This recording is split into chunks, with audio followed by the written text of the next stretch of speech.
আমি, আপনি, আমরা সকলে যে পরিবেশটাতে থাকি সেই পরিবেশটি কেমন, আমার আশপাশটি কেমন।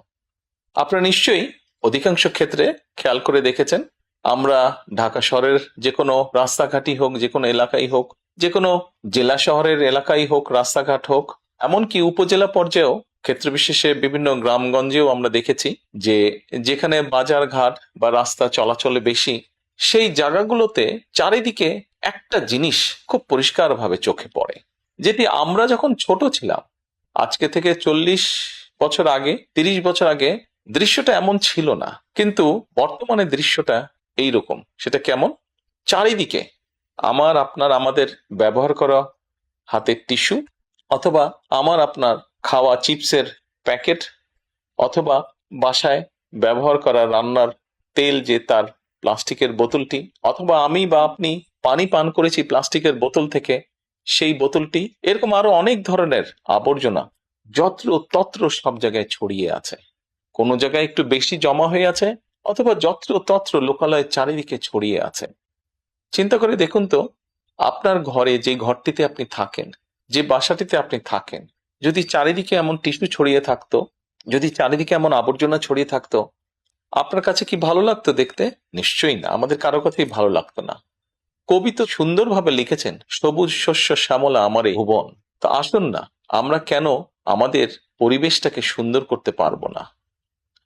বাংলাদেশের অধিকাংশ মানুষই পায়ে হেঁটে চলে, অথবা রিক্সায় যায়, অথবা বাসে চলাচল করে। এই মানুষগুলো যখন রাস্তা পার হয়, বিভিন্ন জায়গায় যখন আবর্জনা জমে থাকে, ময়লা থাকে, এই মানুষগুলোর কিন্তু অনেক কষ্ট হয়, বিভিন্ন জায়গায় অনেক দুর্গন্ধ হয় এই আবর্জনা জমে থাকে।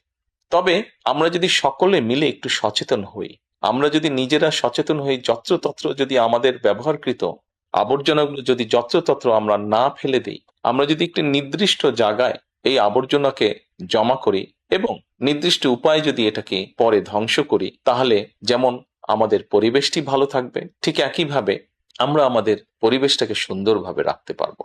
দেখুন, অনেক জায়গায় আমি দেখেছি, গত কয়েক মাসে যখন আমি দেশের বিভিন্ন জায়গায় গিয়েছি, হয়তো কোনো একটি পুকুরের পাশ দিয়ে যাচ্ছি, দেখেছি পুকুরের ভিতরে বিভিন্ন রকম ময়লা স্তূপ হয়ে পড়ে আছে, অথবা পুকুর পাড়ে বিভিন্ন ময়লা স্তূপ হয়ে পড়ে আছে।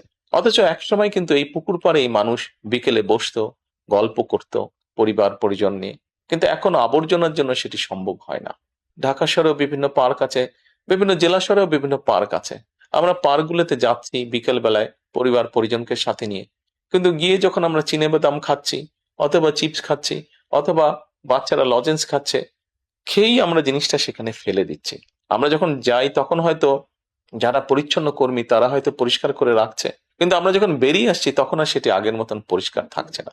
কিন্তু যদি যে পরিষ্কার থাকতো, আপনি যদি পরিষ্কার করে রেখে আসেন, আপনার পরবর্তীতে যে যাবে সেও সেই পরিচ্ছন্নতা, সুন্দর পরিবেশটি উপভোগ করতে পারবে। কাজে আসুন না, আমরা যদি আজকে থেকে প্রত্যেকে সচেতন হই, আমাদের হাতের আবর্জনা বা ব্যবহৃত আবর্জনা যদি নির্দিষ্ট জায়গায় সুন্দরভাবে আমরা গুছিয়ে ফেলি, তাহলে ধীরে ধীরে হয়তো আমরা আমাদের এই বাংলাদেশটাকে আবর্জনা মুক্ত করতে পারবো, সুন্দর একটি পরিবেশ গড়ে তুলতে পারবো।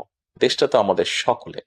আমরা সকলে মিলে যদি চেষ্টা করি, সকলে মিলে যদি একটু একটু করে করি, তাহলে আমরা বড় কিছু করতে সক্ষম হব। প্রিয় দেশবাসী, আপনাদের কাছে আজকে এই সহযোগিতাটা আমি চাইছি। আমরা সকলে মিলে আসুন, চেষ্টা করি আমাদের দেশটিকে পরিষ্কার সুন্দর রাখতে। আমরা সকলে মিলে চেষ্টা করি আমাদের পরিবেশটিকে সুন্দর পরিষ্কার রাখতে, যা নিশ্চিত করবে আমাদের আগামী দিনের বংশধরদের জন্য একটি সুস্থ দেশ, সুস্থ পরিবেশ।